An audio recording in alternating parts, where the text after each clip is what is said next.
All right, we'll get going here. Good morning. Happy Tuesday. We are moving along into quarter two here. Just a couple of things to be thinking about. First of all, I hope that you're off to a good start. Second of all, we have 7 days, 6 days, because we're already done with yesterday, until Thanksgiving break. And so 6 school days. You have today, tomorrow, and Thursday. Friday is not a school day. And then Monday, Tuesday, Wednesday. So 6 school days until Thanksgiving break. And the thing that I want you to do is to make sure that you are, make it a goal right now to stay up on everything through Thanksgiving. Make it your first goal of quarter two to stay up on everything through Thanksgiving. Go to every class, get every assignment done, and keep working forward. So 2 weeks, get it started, start off quarter two well. Take a breather at Thanksgiving. Between Thanksgiving and winter break, we have 3 weeks and 2 days. Make it your next goal then to stay up on everything from Thanksgiving through winter break. And just kind of keep making quarter two allows for some nicely set up breaks. And so you can make yourself some goals in the process of what you're doing there.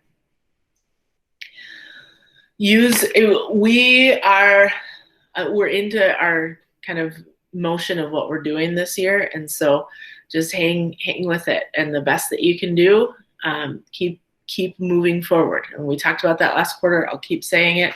2 things: keep moving forward, and we'll always figure things out. And so whatever that looks like, please keep at it. Second thing with that, if something comes up, whether that is that you're not feeling well or something happens just within your family that is drawing you from school, just make sure you communicate that. You can send an email to all of your teachers and just say, hey, here's what's going on. I'm just letting you know. It just allows us to be able to know and have a little more grace with what's going on. So just be thoughtful about that. You don't have to go into all kinds of details, but just kind of keep communication open so we can be in a good spot moving forward together. For us, for this week, we're working on gravitational forces and looking at, there's an equation that goes with that. This week when we quiz, our quiz will be on centripetal force and gravitational force. So both of those. So Fc equals mv squared over r, and Fg equals g m1 m2 over d squared. And so we'll be doing both of those things as we're going forward with this. So on Thursday for your quiz, you'll have both of these that'll be a part of that. I want to talk about quizzes for a minute. I send out several variations on the quiz. And what I'm seeing happen is that someone will take a quiz and the question might ask, oh, how does 37 whatever, okay? So the quiz 1 might have, how does 37 something, something, something, something. And quiz 2 might have something about, does 25 something, something, something. And they might be the same something, something, something, they might not. Might be 2 totally different things, getting at the same idea, but coming at it from a different way. And so these are the 2 quizzes that we might have in front of us. And there's more than 2 that are out there. There's always a whole bunch of them. And person A answers, how does 37? And they say, x equals 37, and they solve the problem, and they get to the answer, and it is 3. Okay, they do that. They do it right. That's great. Then what happens is their friend's quiz comes in. And it's asking a different question about a different number. But in their answer, it says x equals 37, and then solve it, and the answer is 3. It does not take a whole lot of rocket science to figure out what's going on here. This doesn't answer the question on your quiz. It answers the question on your friend's quiz. That's cheating. Don't do that. I get that it is tempting via distance learning to check with people. but we want you to be able to do your own. I want to see what you know. So it is just, please know that things happen, and it's pretty easy to figure out what's going on when things are coming in like that.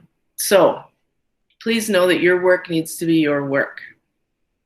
And if you're not sure how to do something, you can talk about practice problems. You can work with people on practice problems and learn the material, but just taking and trying to put other people's stuff in where your stuff goes, it's probably not going to work out too well. So be thoughtful about that. Remember, there's office hours to help out. We'll always do some stuff on here, and we'll always be working together and figuring things out. So just be mindful. Know that I'm not trying to be like tricky with all of those, but I am trying to ensure that your work is your work when your work comes in. So just be thoughtful about that in what you're doing. That's my little PSA for the day. All right, so a couple of things I want to do here. One, I want to talk a little bit more about what we're dealing with here, about these masses and what's happening. And two, I want to take some time with the lab that we're doing and work through parts of that so you're feeling good going into that. So the things I want to talk about, and I'm going to go ahead and share my screen here. Go here, share it. Maybe, there we go, should be working. Pin that. So what we have here is we have two masses. So you have these two planets.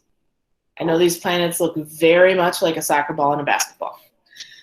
Soccer planet and basketball planet. And so these two planets, I did the wrong thing, I'm sorry.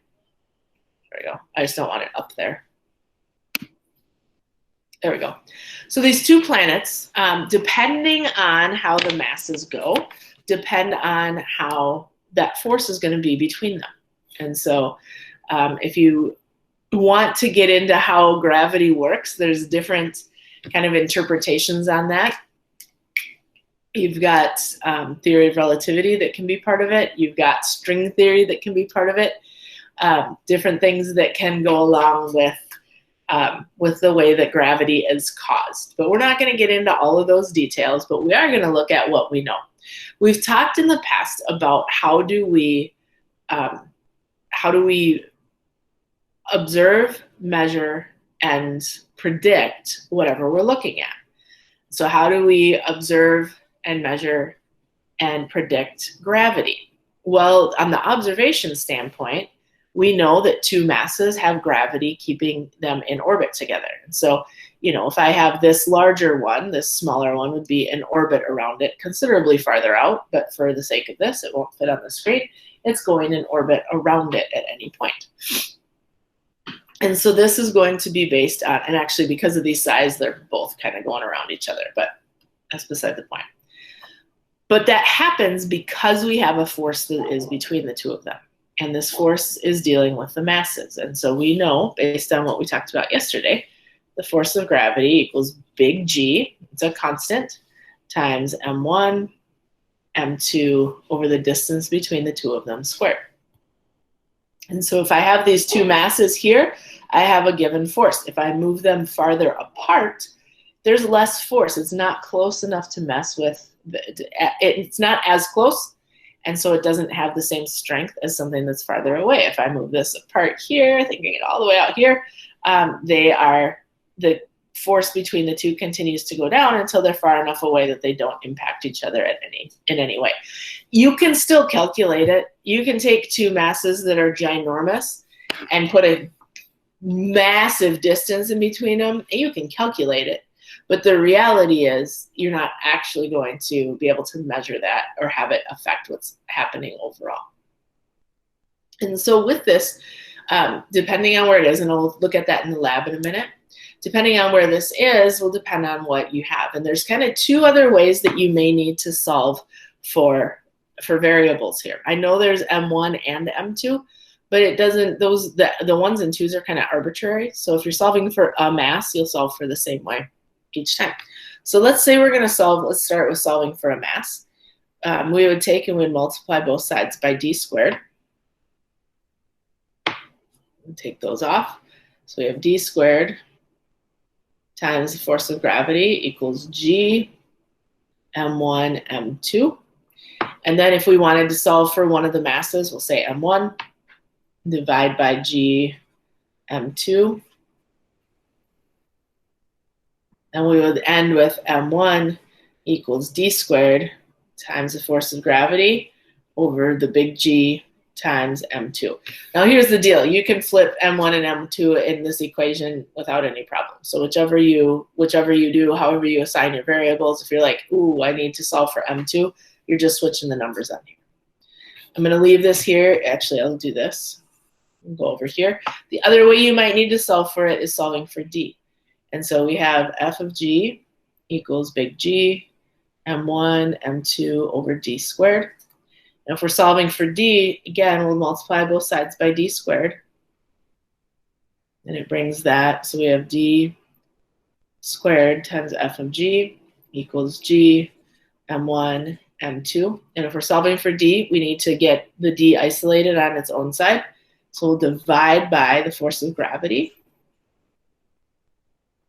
And so we'll have d squared equals, we can just keep it like this, g m1 m2 over fg. So essentially these two switched, the d squared and the f of g. But then we need to get rid of the squared, so we'll square root both sides. So we end with d is equal to the square root of g m1 m2 over f of g. And it's the full square root of the whole thing. So if you want to, both of these final equations show up in the summaries page that I have in your videos and summaries folder. But if you want to take a screenshot of how I just went through that, that can be helpful too. While you do that, I'm going to pull up what we're working on for the lab. Go here. Maybe. Oh, wrong class. Cool. Let's do it this way. What I did is I put in, it's the same picture that you had for your class before. So it says courses, but it says Q2 at the top. So if you're looking at just your front screen, sometimes it can be, it's kind of hidden up here, but it's in pink. And it's still the same physics thing, but at the top here on the picture, it says Q2. Just so while both of them are visible, you can see what you have. I also went through and did the same thing for quarters 3 and 4 when those start to pop up for you. So what we're looking at in here, again, our weeks are scheduled the same and are set up the same. We'll have videos and summaries and then the assignments. And so I'm going to have you pull up your lab simulation for gravitation. And whether you have that on if you want to watch what I'm doing while we do this, that's fine. Just use a piece of paper to write things down as we go. So I'm going to pull this up here. Just kidding, like that. And so in here, you're going to go to a link, and it's at fet.colorado.edu. And you're going to do some adjustments on here. And what we're going to focus on in these is we're going to focus on how the masses change and then how the distance changes everything.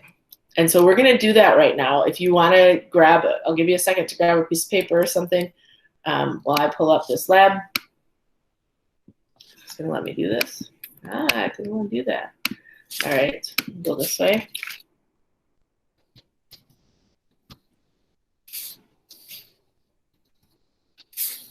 Get there this way. Physics simulations.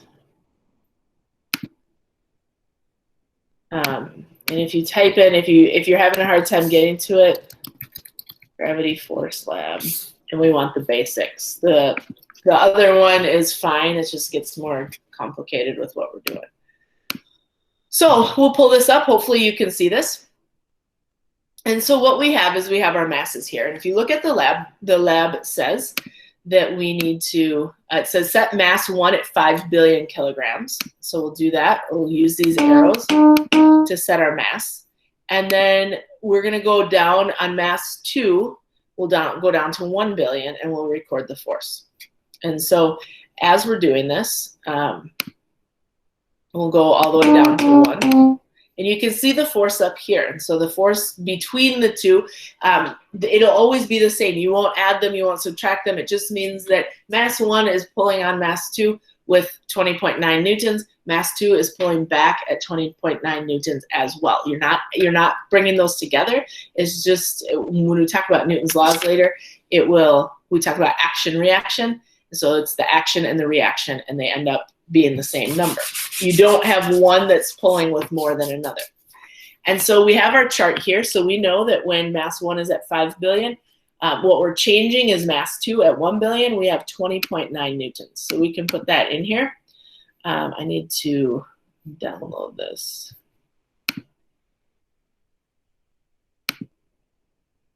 There we go. Sorry. So in your chart here,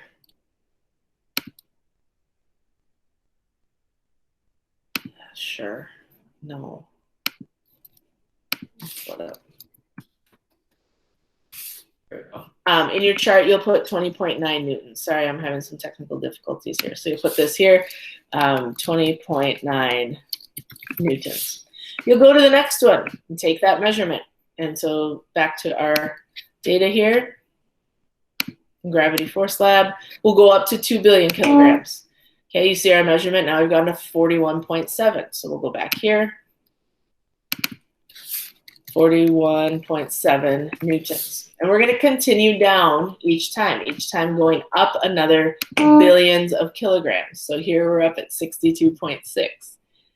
We'll put that in here, 62.6 newtons. We'll keep on going. Each time you're adding in of what's happening here. So we'll go back to what we have at 4 billion kilograms. We'll have 83.4.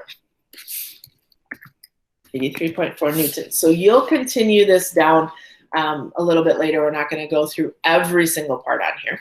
But what we have is how mass affects gravitational force. So you're going to make a graph of that. And again, I don't care if you make that graph on paper or if you print this and draw on it or if you do this electronically. But if we're going to do this electronically, we're going to put mass on the x-axis in billion kilograms. And so we'll put this down here. You don't have to put 1 billion, 2 billion. You can just say that it's in billion kilograms like we have here. And so if we go and we draw that, and we can put these on here. I'm just going to move these down here. Come on. And I'm just going to start this, move it across. We're going to kind of set it across here and just go, let's see if we can do this. 1, 2, and there. 3, 4, 5, 6, 7, 8, 9. Okay, so we'll get all these across here. You'll put your numbers on there for what you have. You'll probably add some more spaces in here, however you want to do that.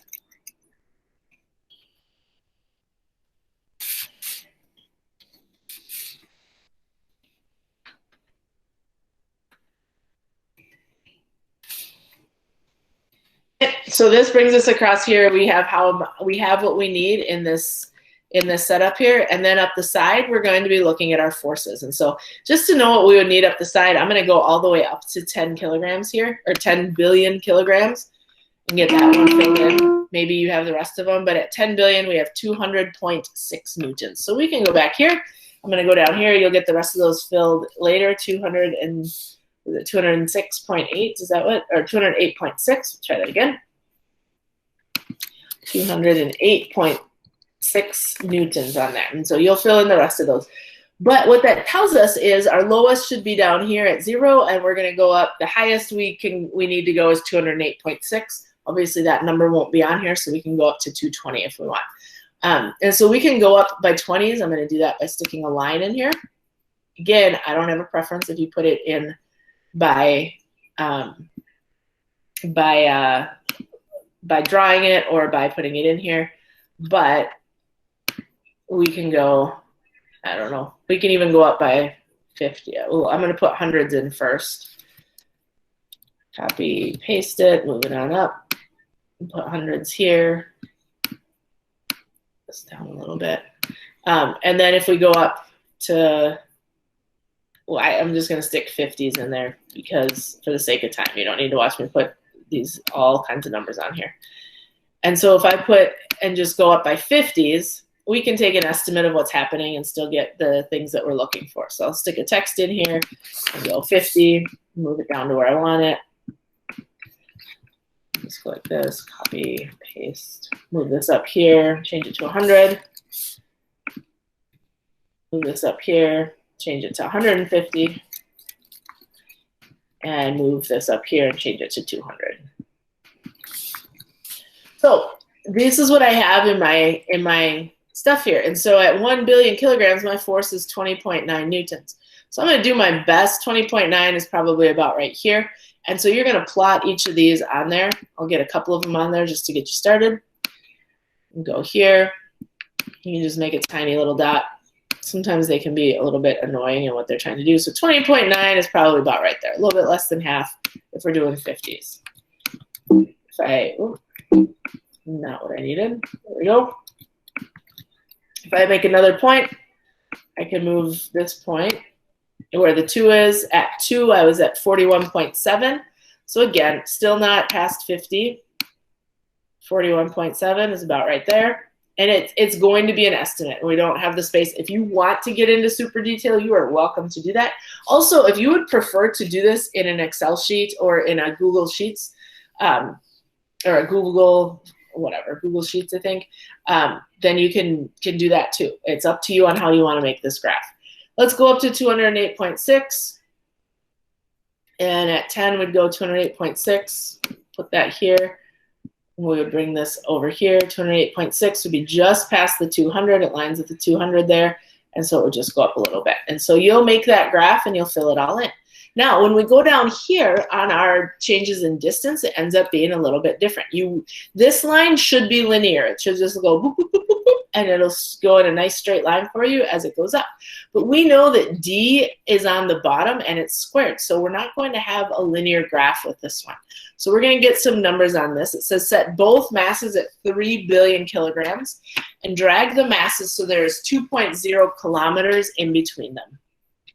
And so we're going to change the distance this time. Both the time we're going to be at 3 billion here. And we're just going to keep the mass. And this time we're going to, you can just click and drag. I'm going to, let me just turn this down. It's real loud. So all you're going to do here is drag it till you have 2.0 kilometers. There we go, 2 kilometers. And at 2 kilometers here, we have 150.2 newtons. So we'll go back. 150.2 newtons. Go down to 3 kilometers. So same thing. We're going to drag it out now. 3 kilometers. We're at 66.7 newtons. So we'll go back here. And we'll go back, and we're just going to keep doing this up to 4 kilometers. 37.5 newtons. And you can see it's going down. 87.5 newtons. It's not going down in a set way like we would if we're going up, or if we're dealing with mass. 5 kilometers. We'll go back. We're at 24.0 newtons. Wrong thing.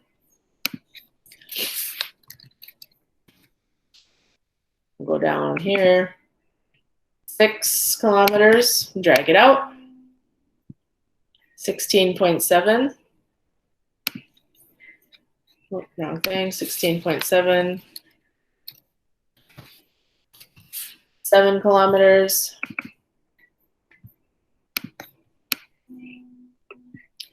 12.3 newtons. We'll put that in here.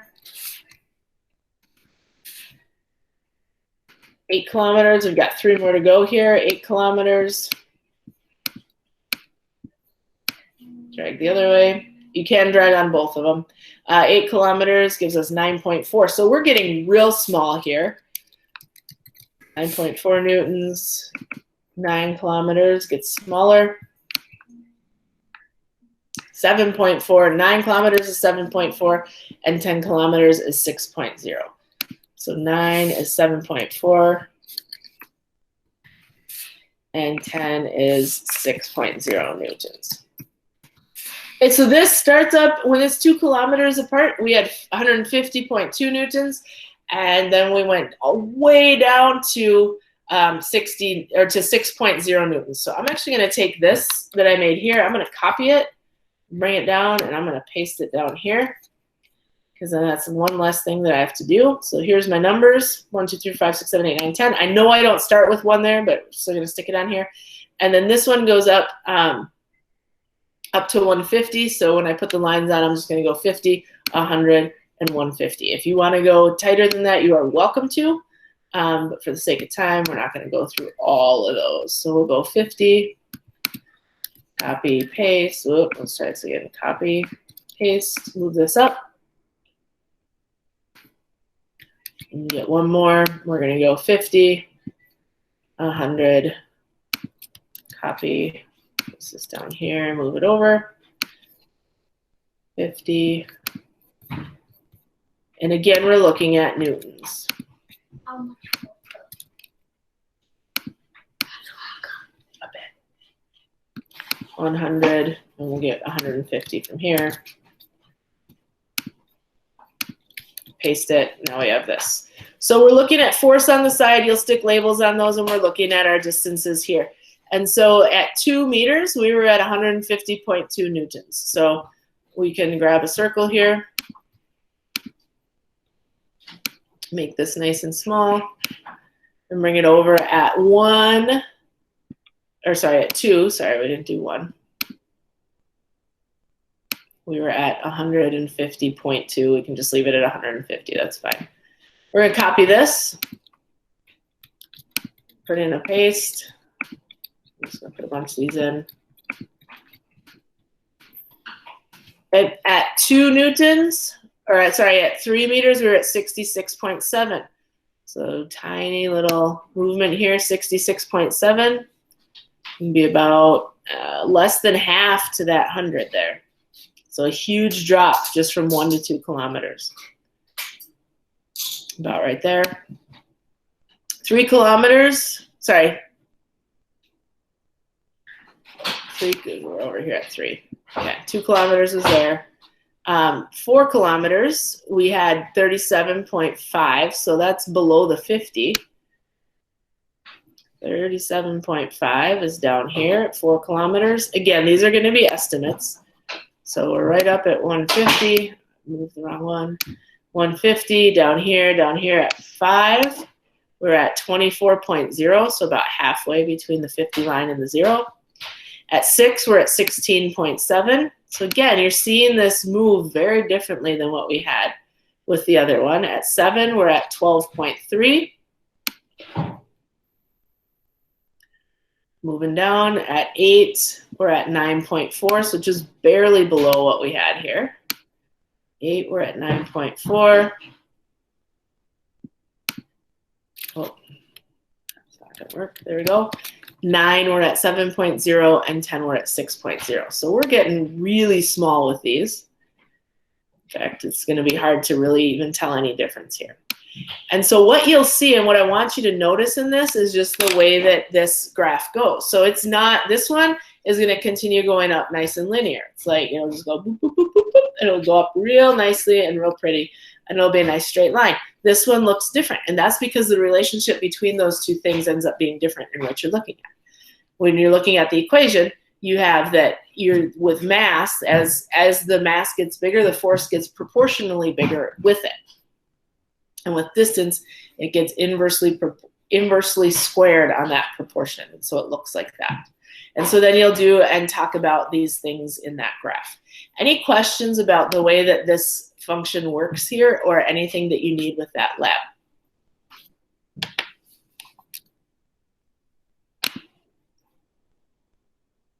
No questions? All right, the next thing I want to do is talk about for the practice problems a little bit. And so I'm going to talk about a few that I know have kind of tangled people up in the past and just kind of get you going in the right direction on these. If there's something that you have specifically, please, please, please ask. I will gladly talk you through some of that stuff with what we're doing. So in your practice problems, you have concepts and you have calculations. And so we frequently have kind of both of these pieces with what we're doing. And so when we're talking about the concepts, I'm going to do the first one with you, and then you can do the second one. It says the two stars set A are a set distance apart. So you have two stars, and I'll show you my board in a moment. Stars 1 and 2. Across the universe, two other stars are the same distance apart, but each has twice the mass. So I've got 1 and 2. So the distance between them, we always go from center to center of the star. The distance between them is the same, but these are, the masses are increased. So we have, we'll say M1 and M2 here and D, and we'll say 2 M1 and 2 M2 here. And I'll show you my board in a moment. It says, how does the gravitational force compare between set A and set B? And so you have set A here and set B here. And we know that over here, force of gravity equals G, M1, M2 over D squared. And the force of gravity here equals G. We've got 2M1 times 2M2 over D squared. So the only thing that's different between these two things are these 2's. So we're going to pull them out front. And we'll say f of g equals g, and we'll say 2 times 2, m1, m2 over d squared. 2 times 2 is 4, right? Yep, basic math, so we can change that to 4 of this. So in this, says this is for A, this is for B. The only difference in here is also happening to the force of gravity. So because if the masses both go times 2, the force of gravity goes times 4. So this is for number 1 on your concepts, and that's what we're looking for in there. We did some of this last week when we talked about doing this with centripetal force. And so whatever you do here and happens here on this part of the equation, then also carries over into what happens to the force of gravity based on the new situation. And you'll do the same thing in number 2 there. Looking back at our problems here, maybe, there we go. Number 3, looking at that, explain why the force of gravity between two people is not measurable. There's a couple different ways you can go on this. If you look just at the equation and look numerically, remember that g is equal to 6.67 times 10 to the negative 11. So even if you're multiplying that by the masses of 2 people, you're still talking about like 10 to the negative 9th, 10 to the negative 8th. It is teeny, teeny, tiny number. And so with that, that's where it becomes not measurable. The other way you can look at that is just knowing that the Earth is so massive that that's the only thing that's going to overpower any other gravitational field that can be created nearby. Let's look at some of the calculations here. I want to look specifically at 5 and 6. So 1, 2, 3, and 4 are pretty straightforward with getting your variables and getting things set up, but 5 and 6 can be goofy. So I want to get those set up with you as we're wrapping up in the last part of class here. So I'm going to grab something to wipe off this board.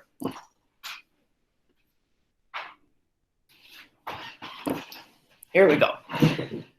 So 5 and 6. So if you haven't started, that's fine. If you want to put 5 and 6 on and then do 1, 2, 3, and 4 later, completely fine. I don't have a preference as to what order these need to go to. This door is stuck. Any of you guys live in an old house? We have a door that likes to stick, so sometimes it's hard for a 7-year-old to get out of it. And a 1-year-old. And a 1-year-old. Keeps the 1-year-old where he's supposed to be, though. So number 5 is what we'll start with. It says, calculate the force exerted on the moon by the Earth. So we have the Earth and the moon. and the Earth exerts gravity on the moon. Well, they exert a force on each other, and it keeps it in motion here. And so the Earth, the mass of the Earth is 5.97 times 10 to the 24th kilograms. And the mass of the moon is 7.35 times 10 to the 22nd kilograms. And so I'm just writing these down. The distance between the moon and the Earth is 3.84 times 10 to the 8th meters. And so that's going to set it up. It says calculate the force exerted on the moon by the Earth to keep the moon in orbit. So our information on the board looks like this. We have 5.97 times 10 to the 4th kilograms is the mass of the Earth. Moon is 7.35 times 10 to the 22nd kilogram. And then the distance between the two, center to center, is 3.84 times 10 to the 8th meters. So now we can calculate what we're looking for. So we know that f of g is equal to big G, m1, m2 over d squared. And so we have our variables up here. We have, and we know that g is 6.67 times 10 to the negative 11th all the time. G will not change. We have the mass of the Earth, 5.97 times 10 to the 24th.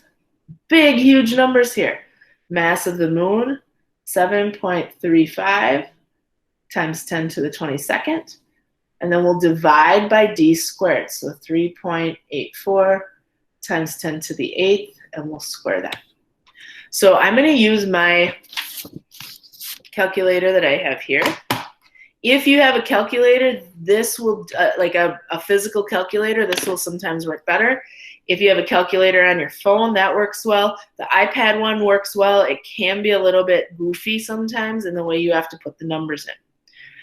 So if I do this with my phone, you just have to usually flip it to the side, and you can get it to work like that. So let's do it in the calculator first. I'm actually going to do it in both of these. So I'm going to go 6.67. For my calculator, it has the EXP number. Remember, it might be an EXP, it might be an EE. There's different ways of doing this. So I'll say EXP negative 11. And then I can just multiply the things on the top times 5.97. I'll do the EE. And I'll do to the 24th.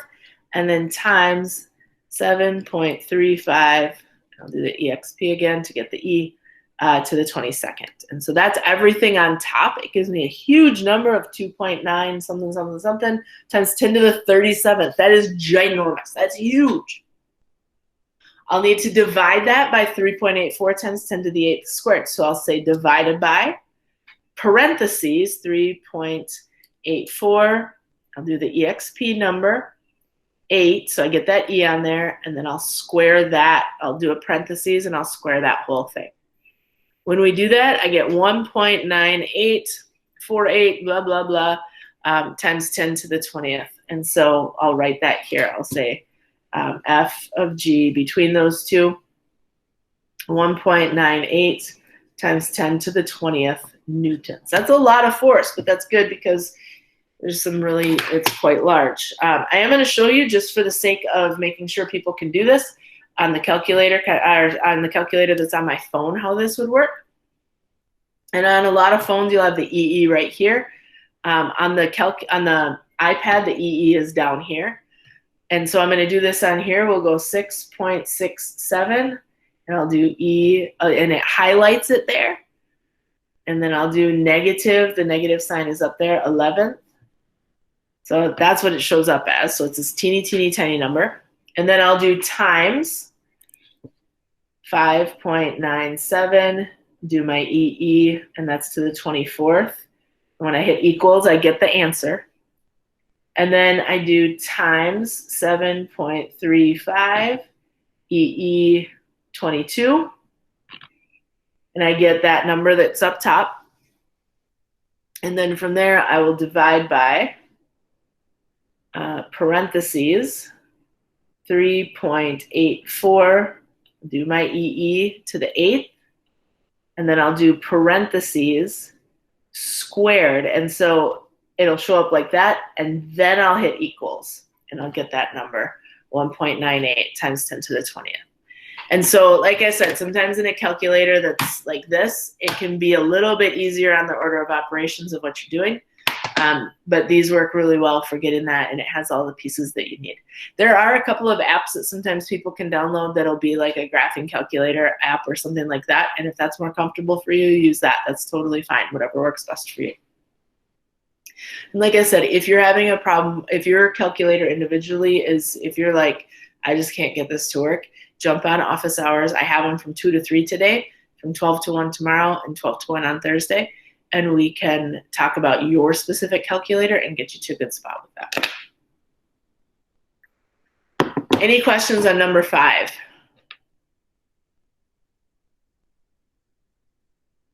I'm going to do the same thing with number 6 and get you set up for it. So I'm going to take this down. If you need to screenshot it, do that real quick. I'm going to go to our questions here. All right, I'm going to take this off.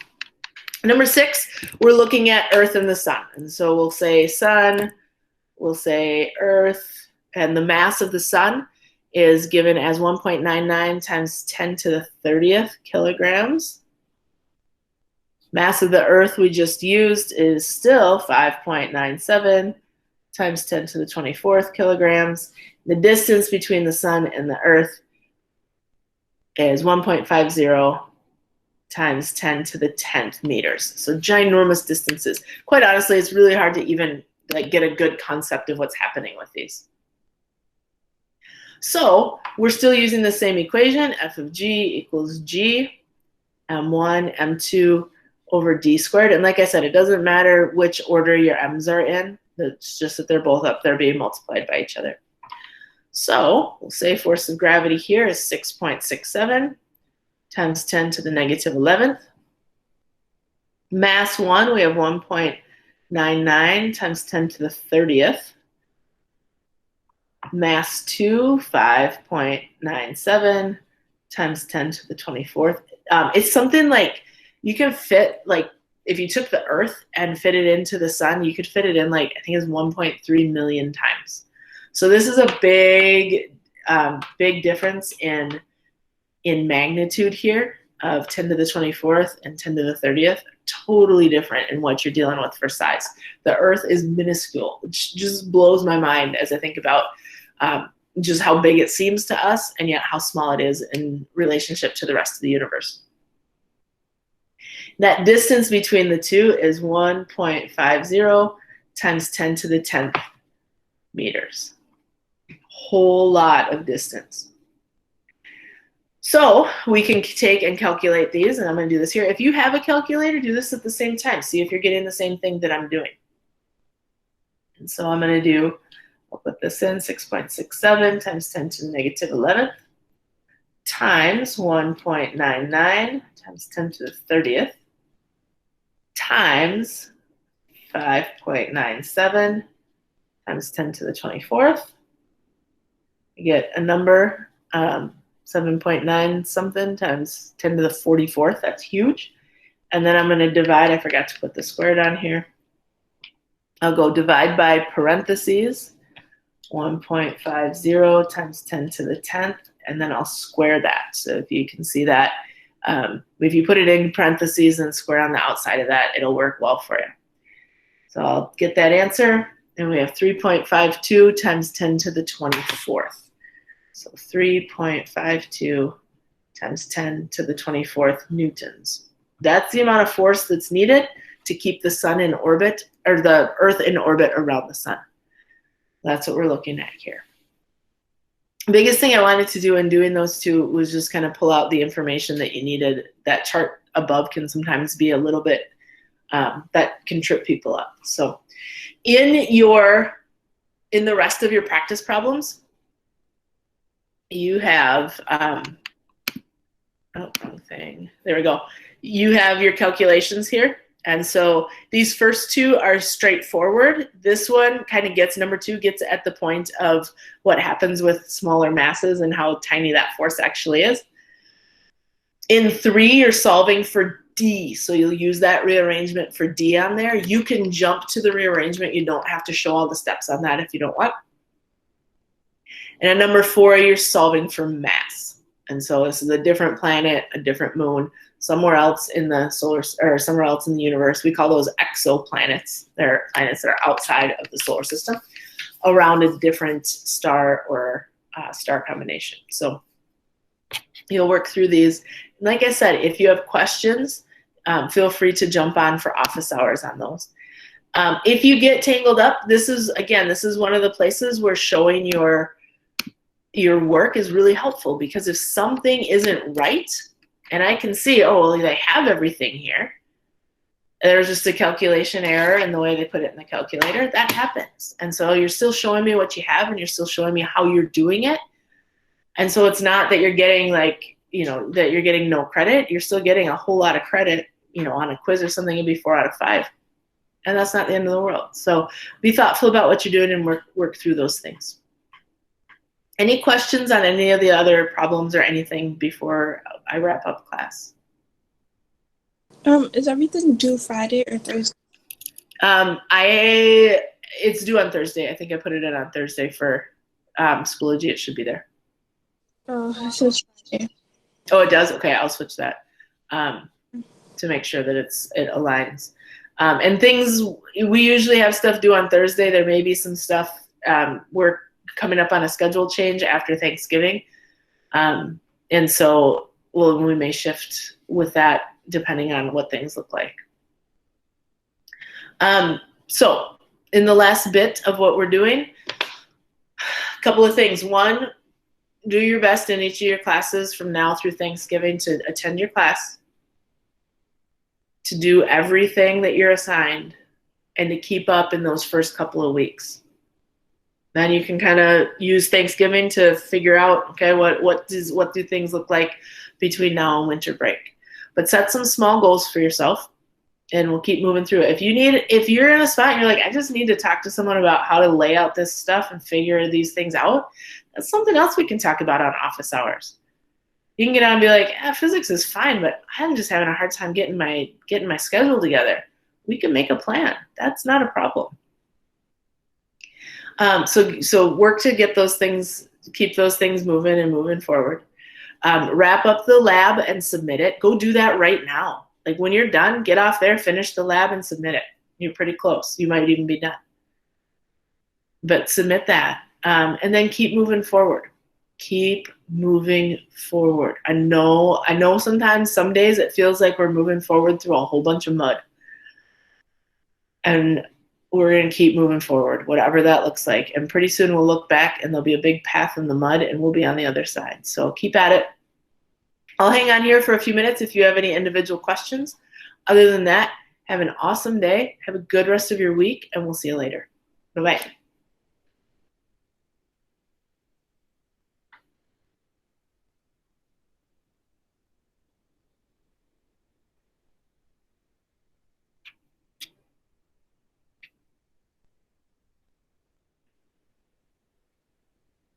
Questions?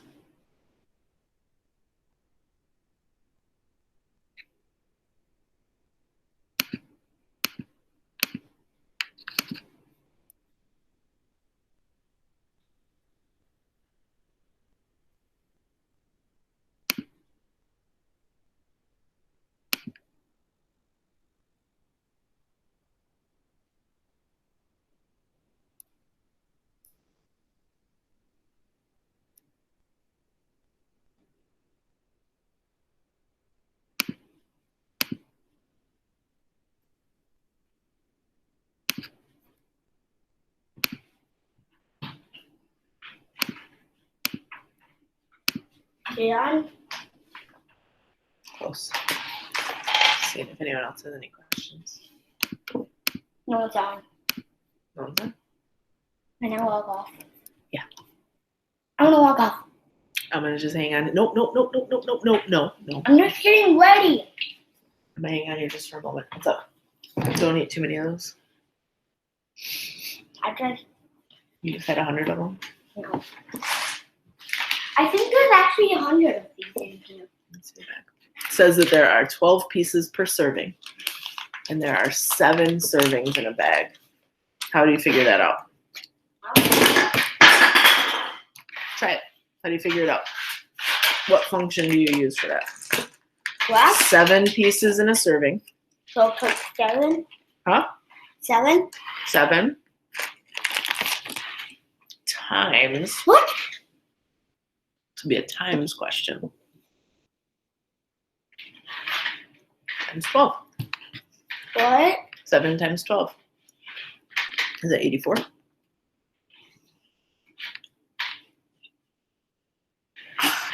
It's 84.